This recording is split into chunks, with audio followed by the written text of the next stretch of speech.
सूरज डूबता, हर कोई अपने घर की चौखट पार कर दरवाजे की सांकल चढ़ा लेता, क्योंकि रात का हर कोना किसी अनजान आँख से भरा होता था, जो सिर्फ देखती नहीं बल्कि छू भी लेती थी। गांव के सबसे पुराने बूढ़े काका हरनायक और अंधेरी शापित रात थी कालेनगर गांव में, जहां पुरानी पीपल की छांव में बसा यह छोटा सा कस्बा सदियों से मौत की सांसों से घिरा हुआ था। गांव के लोग दिन में खेतों में काम करते, हंसते बोलते, लेकिन जैसे ही मां सिंह की जुबानी यह कहानी चली आ रही थी कि बहुत पहले यहाँ एक जमींदार रहता था जिसका नाम था ठाकुर बलराम सिंह। उसने अपनी क्रूरता से गांव को दबाए रखा था, लेकिन सबसे बड़ा पाप उसने तब किया जब उसने अपनी बेटी की सगी मां को जिंदा जला दिया था, क्योंकि वह औरत गांव के एक गरीब लड़के से प्यार करती थी। ठाकुर ने दोनों को पकड़वाया, लड़के को कुत्तों के सामने फेंक दिया और औरत को आग में धकेल दिया। लेकिन मरते वक्त उस औरत ने आखिरी सांस में शाप दिया था, जब तक इस गांव में तुम्हारी एक भी संतान जिंदा रहेगी, मैं लौट कर आऊंगी और हर रात एक एक करके तुम सबको अपनी आग में झोंकूंगी। उस दिन से ठाकुर बलराम की सारी औलाद या तो अचानक बीमार पड़कर मर गई या खुदकुशी कर ली, और गांव में हर अमावस्या को आग की लपटें दिखाई देने लगी, बिना किसी ईंधन के, बिना किसी लकड़ी के, बस हवा में जलती हुई लाल पीली आग, जो कभी किसी के घर के दरवाजे पर रुक जाती, कभी किसी के बिस्तर के पास, और जिसके पास रुकती वह अगली सुबह या तो जला हुआ मिलता या गायब हो जाता। गांव वाले इसे आग वाली माँ कहते थे। कोई उसका नाम नहीं लेता था, क्योंकि नाम लेने से वह और नजदीक आ जाती थी। अब बात करते हैं शामू की, जो गांव का नया स्कूल टीचर था। शहर से आया था, पढ़ा लिखा, अंधविश्वासों पर हंसता था। वह बोला था कि सब बकवास है, यह सब डराने की कहानियां हैं, ताकि लोग रात में बाहर न निकलें। उसने पहली अमावस्या की रात को चुनौती दी, कहा कि मैं रात भर पीपल के पेड़ के नीचे बैठूंगा, देखता हूँ क्या होता है। गांव वालों ने मना किया, लेकिन शामू नहीं माना। उस रात वह टॉर्च लेकर, किताब लेकर, चाय का फ्लास्क लेकर पेड़ के नीचे बैठ गया। शुरुआत में सब ठीक था, हवा ठंडी थी, झींगुर चीख रहे थे, लेकिन धीरे धीरे हवा रुक गई, झींगुर चुप हो गए। ऐसा लगा जैसे पूरी दुनिया सांस रोककर देख रही हो। शामू ने हंसकर कहा, देखा, कुछ नहीं होता।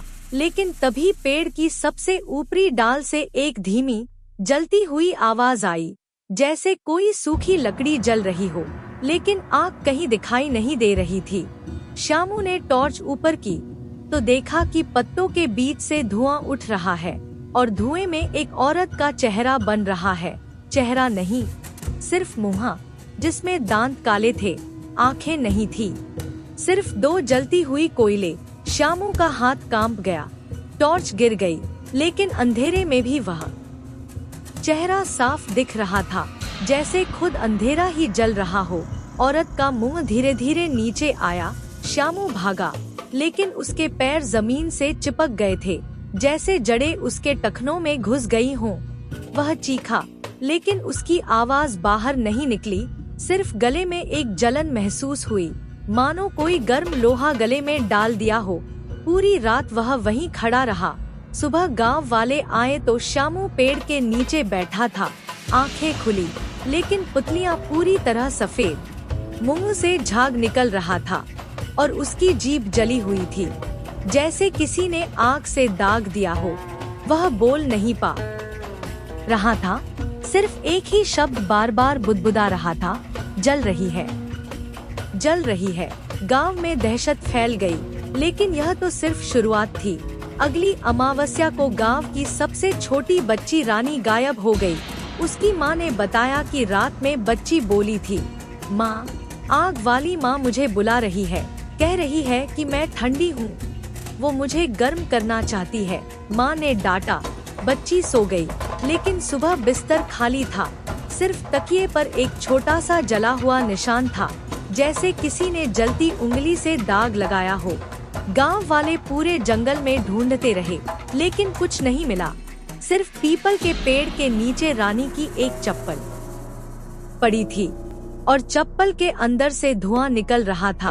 अब हर रात कोई न कोई गायब होने लगा, कभी कोई बूढ़ा, कभी कोई जवान, कभी कोई औरत, लेकिन सबके घर में एक ही निशान, जली हुई उंगलियों का छाप, या बिस्तर पर जलता हुआ धब्बा, या दीवार पर काली लकीरें जो सुबह तक हवा में गायब हो जाती। गांव का पंडित रामदास जी ने हवन करवाया, बड़े बड़े मंत्र पढ़े, लेकिन हवन की आग अचानक बुझ गई और राख में से एक औरत की हंसी निकली। हंसी इतनी तेज कि पंडित जी के कान से खून बहने लगा। उन्होंने कहा, यह शाप बहुत गहरा है, इसे मिटाने के लिए ठाकुर बलराम के आखिरी वंशज की बलि चाहिए। लेकिन ठाकुर की आखिरी संतान थी एक लड़का विक्रम, जो शहर में पढ़ता था, गांव नहीं आता था। गांव वालों ने उसे बुलाया, लेकिन वह नहीं आया। बोला कि सब बकवास है। लेकिन एक रात विक्रम को सपना आया। सपने में उसकी दादी जल रही थी और कह रही थी, बेटा तू आजा, आग वाली माँ तुझसे मिलना चाहती है, तू आखिरी है, तू आएगा तो सब खत्म हो जाएगा। विक्रम डर गया, लेकिन फिर भी नहीं आया।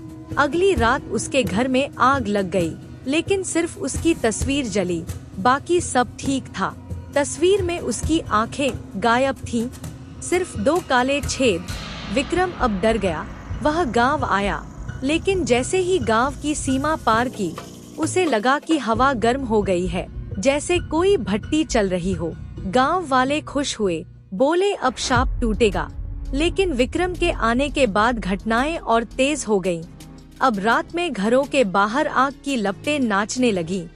लोग घर से बाहर नहीं निकल पाते, क्योंकि जैसे ही दरवाजा खोलते लपटें अंदर घुस आती।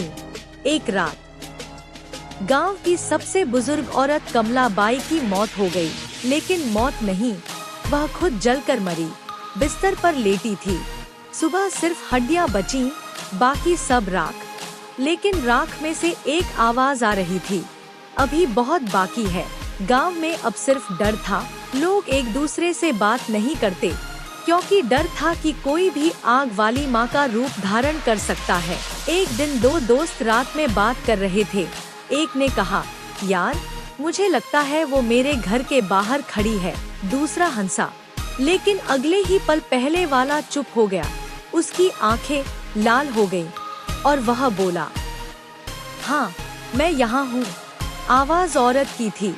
दोस्त भागा, लेकिन सुबह उसे जला हुआ मिला और उसके मुंह में राख भरी हुई थी। अब गांव में बच्चे भी डरने लगे थे। वे रात में सोते नहीं, क्योंकि सपने में आग वाली माँ आती, बच्चों को गोद में लेती और कहती, चलो मेरे साथ, मैं तुम्हें गर्म कपड़े दूंगी। जो बच्चा उसकी बात मान लेता, वह सुबह जला हुआ मिलता। गांव का पानी भी गर्म होने लगा था। कुएं से जो पानी निकलता, वह उबलता हुआ।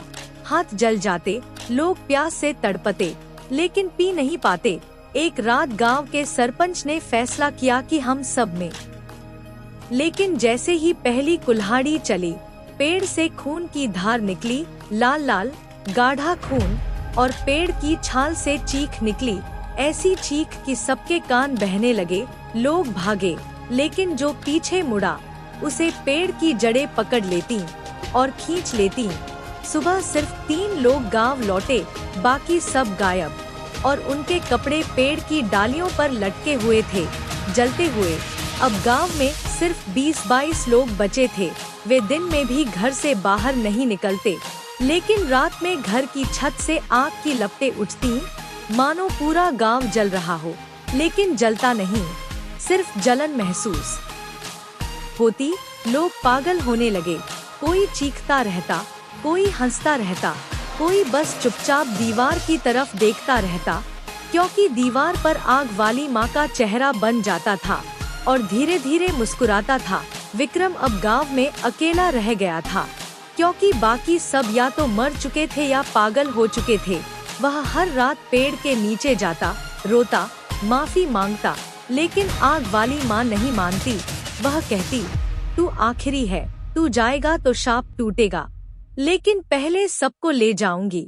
एक अमावस्या की रात विक्रम ने फैसला किया कि वह खुद को जला लेगा ताकि शाप खत्म हो। उसने खुद पर केरोसिन डाला, माचिस जलाई, लेकिन जैसे ही आग लगी, आग बुझ गई और उसके शरीर पर जलने की जगह ठंडक फैल गई। आग वाली माँ बोली, तू मेरे बिना नहीं मर सकता, मैं तुझे जिंदा रखूंगी ताकि तू हर रात देखता रहे कि क्या हो रहा है। अब विक्रम जीवित लाश की तरह घूमता है, गांव में, आंखों में आग, लेकिन शरीर ठंडा। वह बच्चों को बुलाता है, आओ, आग वाली माँ तुम्हें गर्म करना चाहती है। और जो जाता है वह कभी नहीं लौटता। कालीनगर अब नाम का गांव है, मानचित्र पर है, लेकिन वहाँ कोई नहीं जाता, क्योंकि जो जाता है वह या तो जल जाता है या जलता रह जाता है हमेशा के लिए। और रात में जब हवा चलती है तो धुआं उठता है और धुएं में एक औरत की हंसी जो कहती है, आजा, अभी बहुत बाकी है। और कहानी खत्म नहीं होती, क्योंकि शाप खत्म नहीं होता, यह फैलता जाता है घर घर, गांव गांव।